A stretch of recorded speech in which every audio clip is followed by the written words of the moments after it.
নমস্কার বন্ধুরা, তোমাদের সবাইকে আবারও স্বাগতম আমার ইউটিউব চ্যানেলে। আজকের ভিডিওটা একটু আলাদা, একটু স্পেশাল, কারণ আজ আমি তোমাদের সাথে শেয়ার করতে চলেছি আমাদের পরিবারের একটা খুবই গুরুত্বপূর্ণ এবং ইন্টারেস্টিং রীতি, পৈতে অনুষ্ঠানকে ঘিরে পুরো দিনের কিছু মুহূর্ত। আজকের ভিডিওতে তোমরা দেখবে রাস্তায় বেরোনো, ছোটো ছোটো আনন্দের মুহূর্ত, কিছু কেনাকাটা, পরিবারের সাথে দেখা করা, আর শেষে সেই পৈতে বাড়ির কিছু ঝলক। ভিডিওটা একদম শেষ পর্যন্ত দেখবে, কারণ শেষে একটা খুব সুন্দর দৃশ্য তোমাদের জন্য অপেক্ষা করছে। তো বন্ধুরা, এখন আমরা গাড়ি নিয়ে রাস্তায় আছি, যাচ্ছি পৈতে বাড়ি, আর সেই সাথে কিছু জিনিসপত্রও কিনতে হবে। কিন্তু এই গরমে বেরিয়ে সত্যি বলছি আমার একদম জল তেষ্টা পেয়ে গেল। তাই আমরা একটা জায়গায় গাড়ি থামালাম, আর আমি তাড়াতাড়ি একটা ঠান্ডা আখের রস নিয়ে নিলাম। এই সময় এক গ্লাস আখের রস একদম প্রাণ জুড়িয়ে দেয়, আর আমাদের গ্রামাঞ্চলে এইসব আখের রস খুব পাওয়া যায়। তাই ভাবলাম, শহরে তো আমরা কিনে খাই এগুলো, আর এরকম টাটকা আখের রস সত্যি মেলা ভার একদম। সেই জন্য আমি আর দেরি না করে দাঁড়িয়ে পড়লাম রাস্তার মধ্যে। জল তেষ্টাটাও আমার মিটে গেল, আর আখের রসটাও আমার খাওয়া হলো। তো আখের রসটা এতটা পরিমাণে মিষ্টি ছিল, তোমাদেরকে বলে বোঝাতে পারবো না। আর খুবই কম দাম, মানে 10 টাকা গ্লাস, 10 টাকা গ্লাসে আমাকে 2 গ্লাস মতো দিয়েছে। তারপর ভাবলাম তোমাদের একটু রাস্তাটাও দেখাই। দেখো না চারপাশটা কত সুন্দর আর শান্ত। এইরকম পরিবেশে বেরোলে মনটা একদম ফ্রেশ হয়ে যায়। সারাদিনের ব্যস্ততার মাঝেও এই ছোট ছোট মুহূর্তগুলো কিন্তু আসল আনন্দ। আর কি বলো তো বন্ধুরা, আজকে যখন আমরা বেরিয়েছি তখন মানে রোদটা এত পরিমাণে দিচ্ছিল, পুরো আমার মুখটা পুড়ে গেছে।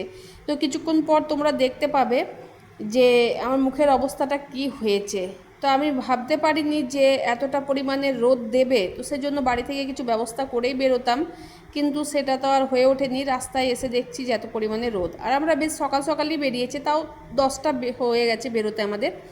তো যাই হোক, খুব রোদ। আর এই দেখো তোমাদের দাদাভাই গাড়ি চালাচ্ছে, আর আমি পেছনে বসে আছি। সাধারণত এইরকম ভিডিও তো আমি শেয়ার করেই থাকি তোমাদের সাথে। আর তারপরে বলো তো কি বন্ধুরা, এই চারপাশের দৃশ্যটা আমাদের গ্রামাঞ্চল, এটা তো গ্রামাঞ্চলে এইসব জিনিসই বেশি দেখতে পাবে। খড়ের টুকরো, এইসব জিনিসই আছে, খড়ের বাড়ি, তারপরে গরু বাছুর। তো ভীষণ মানে পরিবেশটা খুব সুন্দর। আর আমাদের এই চারপাশের পরিবেশটাতে এত সব মানুষ আছে যে আমার ভিডিও করা দেখে সবাই হাসছে। তো তোমাদেরকে যখন আমাকে ভিডিও দিতে হবে, লজ্জা করে কোনো লাভ নেই, তাই আমি ভিডিওটা বানিয়ে নিয়েছি। আর তোমাদের দাদাভাই বারবার বলছিল তুমি ভিডিও করছো, দেখো তোমাকে দেখে সবাই কিন্তু হাসছে। তো আমি বললাম যারা হাসছে তাদেরকে হাসতে দাও, আমি তো কোনো খারাপ কাজ করছি না। তো যাই হোক, তারপরে আমি কিছুটা পরিমাণ রাস্তায় এসে বাজারে ঢুকে পড়লাম। আর সামনে আমাদের একটা বিশেষ অনুষ্ঠান আছে, মানে পৈতে বাড়ি আছে, তো তাই কিছু মিষ্টি আর ফল কিনে নিলাম। এইসব প্রস্তুতি করতে করতে আমার ভীষণ ভালো লাগে, কারণ এর মধ্যে একটা মানে উৎসবের ফিলিং চলে আসে। আর কি বলতো, মিষ্টির দোকানে ঢুকে হরেক রকমের মিষ্টি, কোনটা নেব কোনটা না সেটা দেখে অবস্থা খারাপ। মিষ্টির দোকানের যে ছেলেটা ছিল, সেও কিন্তু বারবার করে আমার ফোনের দিকে তাকাচ্ছিল, ভাবছিল যে আমি এটা কি করছি। আমাদের গ্রামাঞ্চলে অনেক মানুষই আছে যারা এখনও পর্যন্ত এই সোশ্যাল মিডিয়া সম্পর্কে খুব একটা জানে না, বা এইসব জিনিস নিয়ে কাজ করে না। তো তাই মানে একটুখানি তারা অবাকই হয়ে যায়। তো দেখো বন্ধুরা, মিষ্টির দোকানে তো দাঁড়িয়ে আছি, ঠিক করতে পারছি না কি মিষ্টি নেব। তো তারপরে অনেক কষ্টে ঠিক করলাম যে নলেন গুড়ের রসগোল্লা যখন এখনও পাওয়া যাচ্ছে, তা সেটাই নেওয়া যাক। তো সেই মতো প্যাকিং করিয়ে নেওয়া হচ্ছে।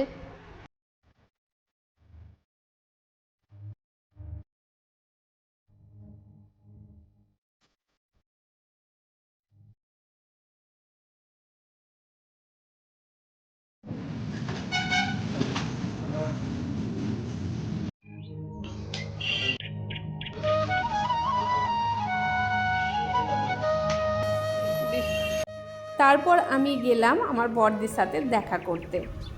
তোমরা অনেকেই জানো আমার বড়দি কিছুদিন আগে খুব অসুস্থ ছিল, হাসপাতালে ভর্তি ছিল, এমনকি 3 ইউনিট ব্লাডও দিতে হয়েছিল। সেই সময়টা আমাদের জন্য খুবই কঠিন ছিল, মানসিকভাবে খুব চাপের মধ্যে ছিলাম। আজকে বড়দির সাথে দেখা করে একটু সময় কাটিয়ে মনটা সত্যি অনেকটা হালকা লাগলো। তো এখানে কিছু জিনিস ভুলে গিয়েছিলাম, তো সেই জিনিসগুলো নিয়ে তারপরে আমি বড়দির কাছে যাচ্ছি।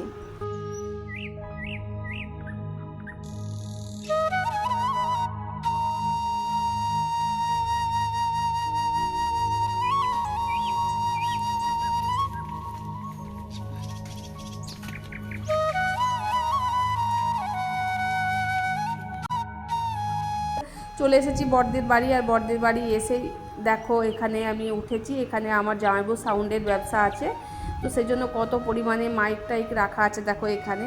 তো এগুলোই ব্যবসা আমার বড় জামাইবুর। আর এখানে বড়দি আমাকে ওপরে নিয়ে এলো যে মায়ের ছবিটা টাঙিয়েছে, তো সেই জন্য ওই যে আমার বাবাও আছে, বাবার পাশেই মাকে রেখেছে, তো সেটা দেখাতেই আমাকে নিয়ে এলো ওপরে। তো আমিও দেখলাম, খুবই ভালো লাগছে যে দিদি মায়ের ছবিটা টাঙিয়ে রেখেছে। মানে আমরা প্রত্যেকটা বোনই মায়ের ছবি টাঙিয়ে রেখেছি। আর এই এক ফটোই সবার বাড়িতে আছে, মায়ের এক ছবি সবার বাড়িতে আছে। আর এখানে দিদি ঠাকুর রাখে, এখানে সব কিছু ঠাকুর রাখা আছে দিদির। তো এখানে সব পুজো টুজো দেওয়া হয়। আর এটা হচ্ছে বড়দির ছেলে আর বৌমার রুম ওপরে। বন্ধুরা, তোমাদেরকে বললাম না যে আমি আমার দিদির বাড়ি প্রথমে আসবো। এই যে এসেছি আমার বড়দির বাড়ি। বড়দির শরীরটা খুব খারাপ, এই বড়দিরই ব্লাড চলেছিল কিছুদিন আগে, দেখতেই পাচ্ছ শরীরটা খুব খারাপ। তবে এই যে মায়ের পরে তো আমার বড়দিই আছে, তো সেই জন্য একবার দেখা করে গেলাম বড়দির সাথে। দেখতেই পাচ্ছ বড়দির শরীরটা কতটা খারাপ, তো ওই জন্য একবার দেখা করতে এলাম। আর আমার তো ছুটি পাই না, আমি তো দেখা করতে আসতে পারি না। তো এইখানে সামনেই নেমন্তন্ন বাড়ি আছে, তো সেই জন্য এখানে যখন একবার এলাম, সামনেই প্রায় 1.5-2 কিলোমিটার দূরে, তাই বড়দির সাথে দেখা করতে এলাম। তো এখানে এসে জল খেলাম, আর এবার একটু পরে বেরোবো, একটুখানি বসি তারপরে বেরোবো।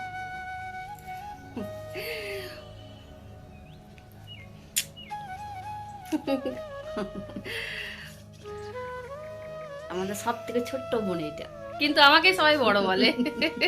আমাদের দিদি, এটাই আমাদের দিদি বোন সব। আমি সব থেকে ছোট, কিন্তু আমাকেই সবাই বড় বলে। সবার খেয়াল রাখে,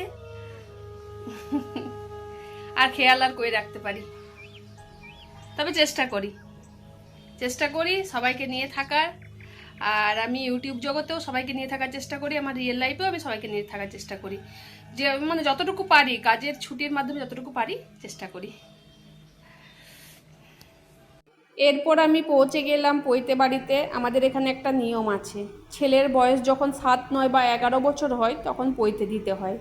আর এই পুরো অনুষ্ঠানটা খুব নিয়ম মেনে করতে হয়। 3 দিন বাড়ির ভেতরে থাকতে হয়, সূর্যের আলোও দেখা যায় না। এই রীতিটা শুধু একটা অনুষ্ঠান না, আমাদের পরিবারের একটা বিশ্বাস, একটা ঐতিহ্য। আর যেহেতু রবিবার ছিল, আমি নিরামিষ খেয়েছি, তাই খাওয়ার ভিডিওটা তোমাদের সাথে শেয়ার করতে পারিনি।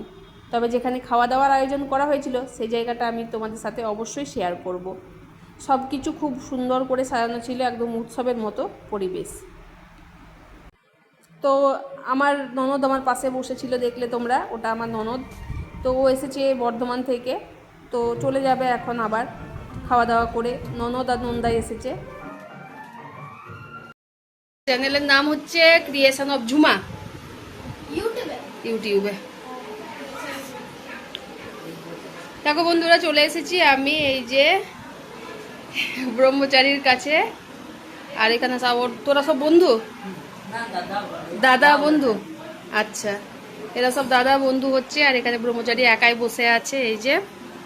তো আমাদের এটা নিয়ম, 3 দিন থাকতে হবে বাড়ির মধ্যে, সূর্যের মুখ দেখতে পাবে না। ব্রহ্মচারী কিছু বলতে চান আপনি? না না, আমি আমার এই সময় কিছু বক্তব্য নেই, এখন গেম খেলছি বন্ধুদের সাথে। আচ্ছা, কিছু বক্তব্য নেই? আচ্ছা, এদিকে তাকিয়ে বলুন, কেমন লাগছে? 3 দিন বাড়ির মধ্যে থাকতে হবে, কেমন লাগছে সেটা? আমার সেই সেই সেই এটা আমার নিয়মটা ভালো লাগছে না, কারণ আমি বাইরে যেতে বেশি পছন্দ করি। আচ্ছা খেলি। আচ্ছা, কিন্তু এটা থাকতেই হবে, কিছু করার নেই। থাকতেই হবে। আচ্ছা, থাকতেই হবে, কিচ্ছু করার নেই। ঠিক আছে, অনেক অনেক আশীর্বাদ দেবেন, যাতে সুস্থ থাকি, যাতে চ্যানেলটা এগিয়ে নিয়ে যেতে পারি আমি। ঠিক।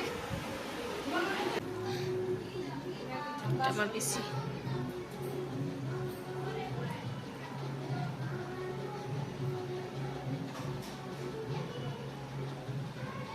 তোমরা তো বলছো না দুজনা তোমাদের ইয়াতে ভালো কাজ দুজনা করা না তোমার জামাই করে না, বললে ভালো। এখন ওই যে ডিউটি যতদিন আছে ততদিন করতে পারবে না, খাবার অসুবিধা কাজ এরপর ধীরে ধীরে আমরা বাড়ির দিকে রওনা দেবো, তো সেই জন্য তোমাদের দাদাভাই গাড়িটা বের করে নিচ্ছে। তো এই হচ্ছে পিসির বাড়ির মানে ঢোকার আগে এটা একটা কালী মন্দির, তো এখানে গেট করা হয়েছিল। তো এখানে খাওয়া দাওয়ার আয়োজন করা হয়নি, কিছু দূর গিয়ে খাওয়া দাওয়ার আয়োজন করা হয়েছে। এই যে এটা হচ্ছে সেই জায়গা যেখানে খাওয়া দাওয়ার আয়োজন করা হয়েছে। তো বন্ধুরা, এই ছিল আমার আজকের দিনের গল্প, পৈতে অনুষ্ঠানের আগে একটা ছোট্ট জার্নি। আশা করি ভিডিওটা তোমাদের ভালো লেগেছে এবং তোমরা উপভোগ করেছো।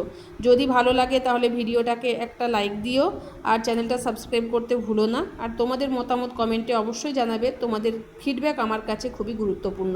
সবাই ভালো থাকবে, সুস্থ থাকবে, দেখা হচ্ছে আবার কোনো নতুন ভিডিওর সাথে।